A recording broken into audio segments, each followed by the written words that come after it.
Նախ խաղաղության պայմանագրի մասին ուզում եի ուղիղ հարցնել իշխանության գալու դեպքում ձեր պարագայում այն ստորագրվելու է այն տեսքով, որ այս պահին առկա է թե ոչ, եւ երեք Նիկոլ Փաշինյանը հայտարարում էր, որ հապկի պատճառով մեզ այլ պետություններ զենք չէին տալիս, կխնդրեմ արձագանքեք այս հայտարարությանը եւ հապկի հետ հարաբերություններն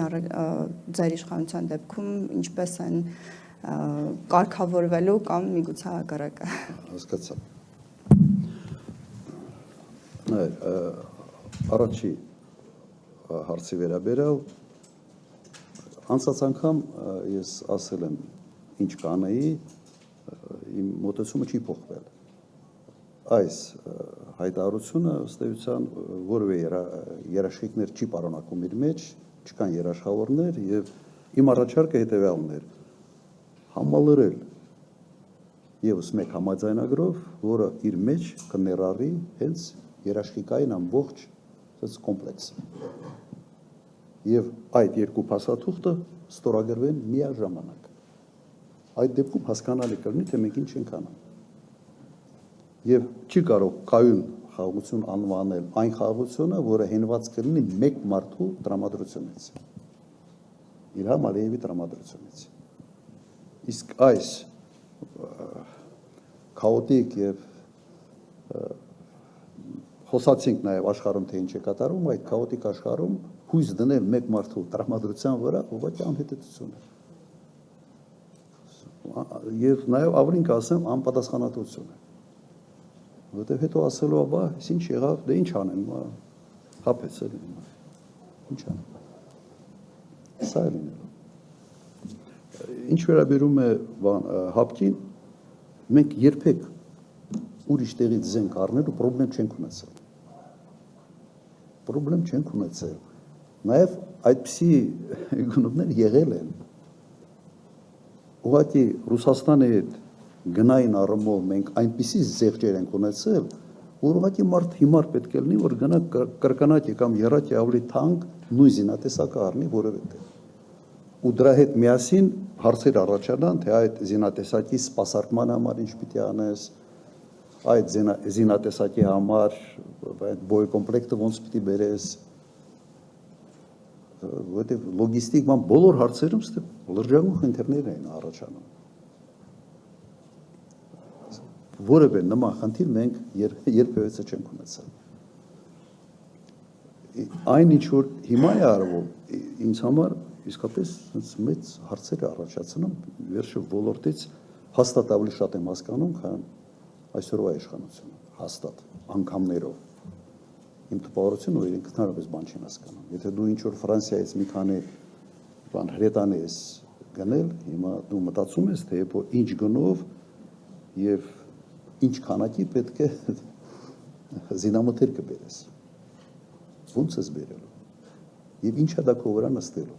Առնվազն 4-5 անգամ ավելի թանկ։ Ոնց է սպասարկելու։ Մի քանի 5 միավորի համար սպասարկման կենտրոն ես բացելու, թե ամեն խնդրի համար պետք է ընդդեղից մասնագետներ գան եւ նայեն։ Սա միայն այս խնդիրները իր հետ բերում։ Եվ բոլոր երկրներն են այդպես, գիտեք, այսպես մի տերմին կա զինատեսակի զոոպարկ։ Հիմա շատ է օգտագործվում նաեւ Ուկրաինայի հետ կապված։ Այդ զոոպարկը բավական խնդրային է։ Դրա համար շատ երկրներ ուղղակի մեկ հիմնական գործընկեր են ունենում խոշոր երկրներից, որի զինատեսակներով համալրում են իրենց բանակը եւ դա չի ստեղծում այդ խնդիրները։ Եվ ՆԱՏՕ-ում հիմա ինչի համար են ստանդարտիզացիա է բերում, որ բոլորը իրար նման լինեն։ Հենց այդ հարցերը լուծելու համար։ Հիմա մենք Հնդկաստանից ինչ որ մի բան Հնդկաստանից ենք բերել, մի բան Ֆրանսիայից ենք բերում, մի բան չգիտեմ էլ որտեղից են բերելու, հետո ոնց է այս ամբողջը իրար հետ կապվելու։ Անհեռատես եւ ես ենթադրում եմ միգուցե նաեւ ասած օդկատների մոտիվացիայով գործընթացները։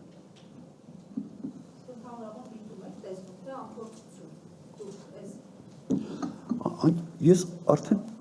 շատ դեպքում խառնում եմ արդեն ինչա։ 18 թվականին ասում է անփորձեն։ Հիմա 8 տարի հետո եթե ասես անփորձեն, ուրեմն պիտի ասես ապուշեն։ 8 տարում գոնեն բան չսովորեցին, ուրեմն ստեղ կամ մարդիկ են, որոնք ընդունակ չեն ինչ-որ բան սովորելու, գոնե անցած սեփական փորձից, կամ մարդիկ են, որոնք այլ մոտիվներ ունեն,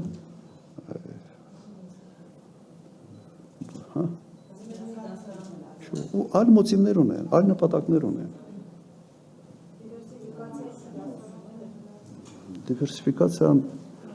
Դիվերսիֆիկացիան քո դիրքերդ պետք է ուժեղացնի։ Եթե դու դիվերսիֆիկացիա ես անում զուտ այդ բառը օգտագործելու համար, դա մի հարց է։ Եթե դու անում ես քո բանակ ուժեղացնելու համար, դա լրի ուրիշ հարց է, բայց դու բանակդ չես ուժեղացնում։ Այն նույն հակաօդային միջոցները, որոնք այսօր Ուկրաինայի պատերազմի ժամանակ հաստատեցին իրենց էֆեկտիվությունը, այն նույնը մենք ունենք։ Ես անցած անգամ եթե չեմ հիշում, կամ մեկ անգամ ինչ-որ հրապարակային ասել եմ, Ուկրաինային բայրակտարները 2 շաբաթում վերացել են, ուղղակի վերացել են։ Բոլորը խփվել են, սկսել են օգտագործել sense հեռավորության վրա միայն որպես հետախուզական անօդաչու սարք։ Մեր մոտ քիչ եղավ սա։ Նույն հակաօդային միջոցներով 2 շաբաթում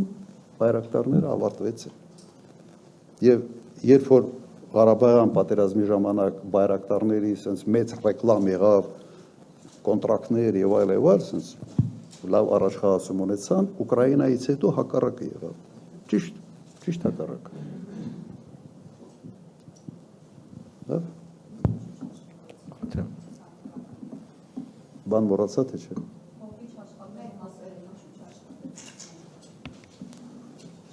Որտեվ կլուբնիկային բարեփոխումներ էին անում։ Որտեղ ինչքան լավ մասնագետ կա, սաղին անունը դրել են Թալանչի գող, աշխատանքից հեռացրել են, տեղը նշանակել են գծնող սպաններ։ Պատճառներից մեկն էլ սա է, որտեվ երբ որ արդեն պատվիրած հոբ համակարգը, որ պետք է գար, փոխարինել 4 սուերով, որոնք մեկ մարտական թռիչք չեն արել։ Ու կարող եմ այս շարքը շարունակել։ Եկեք հասնենք հիմա հապկի հետ հարաբերվելու խնդիր չկա ընդհանրապես։ Նայեք, հապկի նկատմամբ ես էլ ունեմ որոշակի հիասթափություն։ Հիասթափությունս գալիս է հետևյալից։ Իրականում հապկի անդամ բոլոր երկրները, բացի Ռուսաստանից, Ադրբեջանի հետ ունեն շատ ավելի լավ հարաբերություններ, քան Հայաստանի հետ։ Սա արդեն խնդիր է մեզ համար։ Ինչ ենք արել մենք, որ մեր հարաբերությունները չփչացնենք հապկի հետ։ Հակառակը, արել ենք ամեն ինչ, որ այս պատկերը ստեղծվի։ Մենք պետք է հապկին դիտենք հետևյալ կերպ։ Հապկը ինքը իրենով առանց Ռուսաստանի ինչ է իրենից ներկայացնում։ Ոչինչ։ Այսօր օրինակ ՆԱՏՕ-ից եթե Միացյալ Նահանգները դուրս գան, ՆԱՏՕ-ի տակ ինչ է մնալու։ 80% ծախսերը Միացյալ Նահանգների ծախսերն են եւ Միացյալ Նահանգների կարողություններն են ՆԱՏՕ-ում։ Հապկին նայենք որպես Ռուսաստանակենտրոն մի կառույց եւ մենք գործ ունենք Ռուսաստանի հետ։ Մոռաց Լուկաշենկոին, մոռաց թե ինչ որ մի բան ինչ է ասել կամ ինչ է արել կամ մոռաց կենտրոնական Ասիայի երկրներին։ Շատ պրագմատիկ բաների մասին եմ խոսում։ Բայց sense դրոշ սարքել եւ դրա այդ հողի վրա Ռուսաստանի հետ հարաբերությունները փչացնել եւ հետո ասել զենք չեն տալիս, չեն ծախում եւ այլն, դու ամեն ինչ արել ես, որ քեզ վատ վերաբերվի։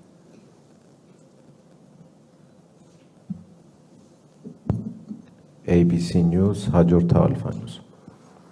Պարոն նախագահ, դուք ասացիք, որ Արցախի հարցում ամենաիրատեսական տարբերակը վերադարձի իրավունքն է։ Ինչպես եք պատկերացնում վերադարձի իրավունքը, ինչ մեխանիզմներով պետք է այն իրականացվի եւ ինչպիսի սցենարներ եք դուք քննարկում, հավանական համարում։ Մեկ հարց ունեմ նաեւ ներքաղաքական բլոկի վերաբերյալ, բայց խնդրեմ այդ ժամանակ հնարավորություն տալ։ Շնորհակալություն։ Ես մի քիչ ձեր հարցը կամ ես չեմ ճիշտ հասկացել, կամ դուք այնպես եք ձևակերպել, որ ես ճիշտ չեմ հասկացել, մեկ խոսքը գնում է ոչ թե վերադարձի մասին, այլ խոսքը գնում է վերադարձի իրավունքը ֆիքսելու մասին։ Ոստը ճանապարհը մեկն է, ակտիվ դիվանագիտական աշխատանք։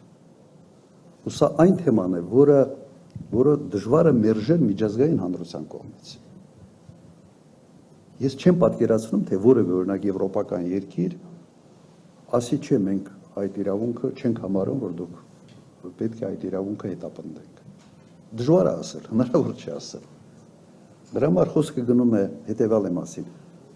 Այս պահին